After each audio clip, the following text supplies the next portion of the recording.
Os recentes ataques que estão acontecendo no Oriente Médio são sinais da volta de Jesus, Israel sendo atacado, Israel atacando, guerra à vista. Sempre que esse assunto vem à tona, muita gente começa a se perguntar: esse é um sinal claro da volta de Jesus? É isso que a gente vai aprender nesse panorama de hoje. E só lembrando, se você não é inscrito aqui no canal, já ative as notificações, se inscreva e compartilhe esse vídeo também com um amigo para você nos ajudar a chegar ao máximo de pessoas e se tornar assim um missionário digital, tá bom? Dito isso, vamos para os pontos interessantes que nós queremos tratar no vídeo de hoje. A primeira coisa quando se fala em conflito árabe-israelense ou conflito palestino é entender que esses conflitos eles têm uma natureza histórica e geopolítica e também nós temos profecias que descrevem esses eventos como esses iriam acontecer antes da volta de Jesus. Então, a Bíblia fala, né, sobre as nações que se uniriam contra Israel, a Bíblia fala do ajuntamento de Gog e Magog, a Bíblia vai falar da Batalha de Meguido, a Bíblia vai falar de uma série de eventos que aconteceriam em Israel ou aconteceriam com Israel, que seriam sinais da vinda do Messias. As pessoas muitas vezes se perguntam se esses eventos que estão acontecendo são realmente sinais que podem ser levados e entendidos como um sinal realmente de que Jesus está voltando. E bom, eu gosto muito de dizer o seguinte: vamos colocar sempre os eventos na perspectiva histórica da geopolítica daquela região. A região do Oriente Médio, ela vive em conflitos há muitos anos, há milhares de anos, né? E quando a gente tem a formação do Estado de Israel em 1948,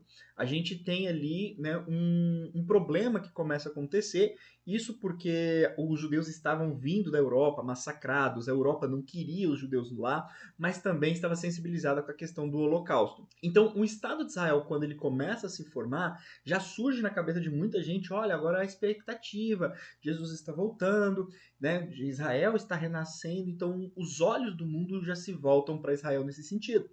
Mas aí a gente vai pegando os conflitos e a gente vai colocando dentro da perspectiva histórica. E aí você vai perceber que para a análise dos cumprimentos, né, das profecias bíblicas, a gente vai entender que eventos, por exemplo, como a guerra do Yom Kippur de 73, a guerra dos 6 dias de 67, foram eventos muito piores, né, no ponto de vista de escalada militar, no ponto de vista geopolítico, no ponto de vista espiritual, se assemelharam mais do que os eventos que estão acontecendo agora. Só para você entender, o que Israel está fazendo agora são operações pontuais. Israel não está em guerra. Igual muita gente gosta de dizer, eu vi até algumas pessoas dizendo assim que Israel gosta da guerra, Israel quer a guerra. E se você for observar como as ações que Israel está fazendo, que o governo de Israel está fazendo, são ações pontuais, são ações ali, né, focadas realmente em combate aos líderes terroristas, em combate, é um combate muito localizado. E isso é importante para a análise das escrituras, porque a Bíblia diz o seguinte, que naquele dia muita gente se voltaria contra Israel, muitos países se voltariam contra Israel.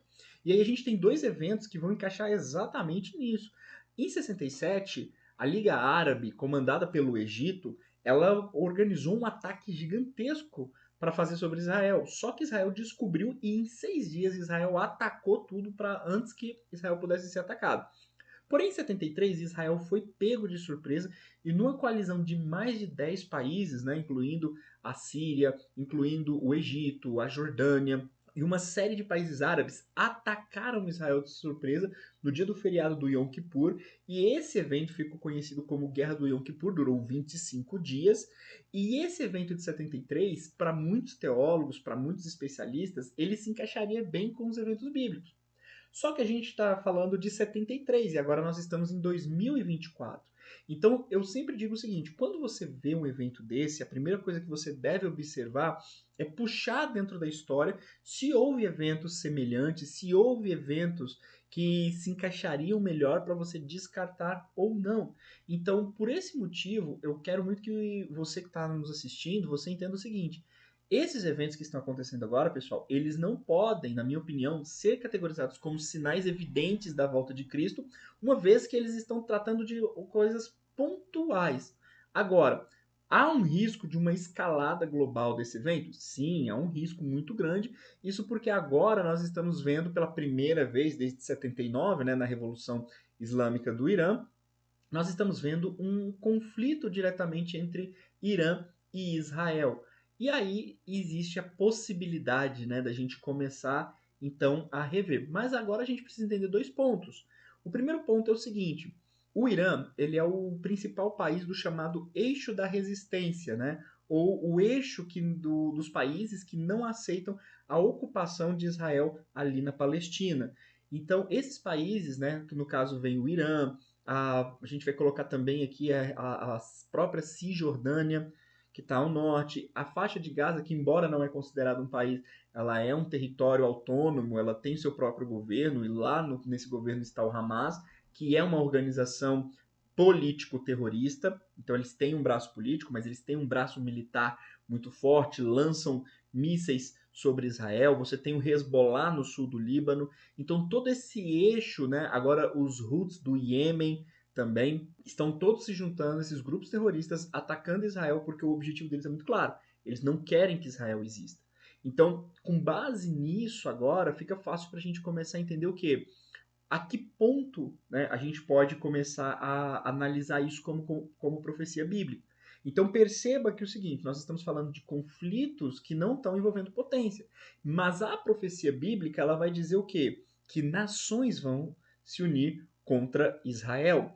E por mais que esses grupos eles estejam muito poderosos, eles não representam um país.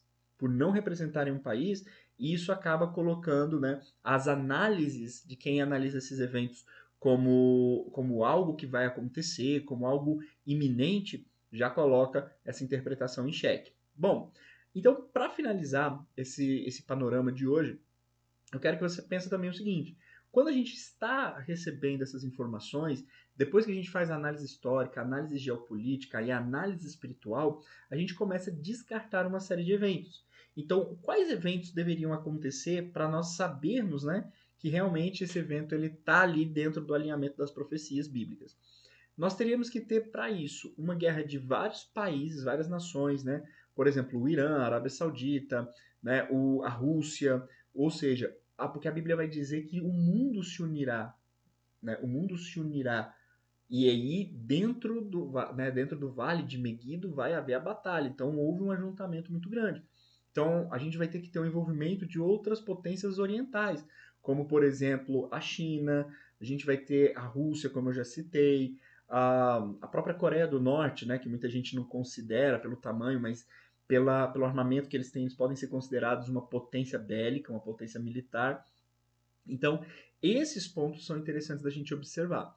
Aí, se você tiver uma escalada desse evento, de forma que mais nações sejam envolvidas, que elas cerquem Israel e Israel saia vitorioso, aí você vai ter eventos bíblicos para se cumprir. Mas enquanto nós estivermos falando ali sobre as ações pontuais sobre os grupos terroristas, nós estamos falando de eventos que são simplesmente decorrência, né, da situação que já ocorre ali na Cisjordânia durante muitos anos. Tá bom? Então, dito isso, fica claro para entender que não é o momento ainda de se alarmar, não é o momento da gente ficar pegando isso como um sinal grande da volta de Jesus, mas o fato é que a gente precisa se preparar para a volta de Jesus. Eu gosto muito de dizer o seguinte, né? Se prepare como um pós-tribulacionista, alguém que aguarda a volta de Jesus para depois da grande tribulação, né? Mas espere a volta de Jesus como um pré-tribulacionista, alguém que não vai passar pela grande tribulação. Ok? Então, dito isso, eu quero deixar aqui a bênção do Senhor sobre a sua vida, que Deus te abençoe, te dê muita paz. Lembrando que eu quero que você se inscreva aqui no canal, ative as notificações e compartilhe esse vídeo com o máximo de pessoas que você quiser. Assim você vai nos ajudar a pregar a palavra de Deus e conscientizar um número cada vez maior de cristãos no dia de hoje, tá bom? Então fique com Deus, até mais.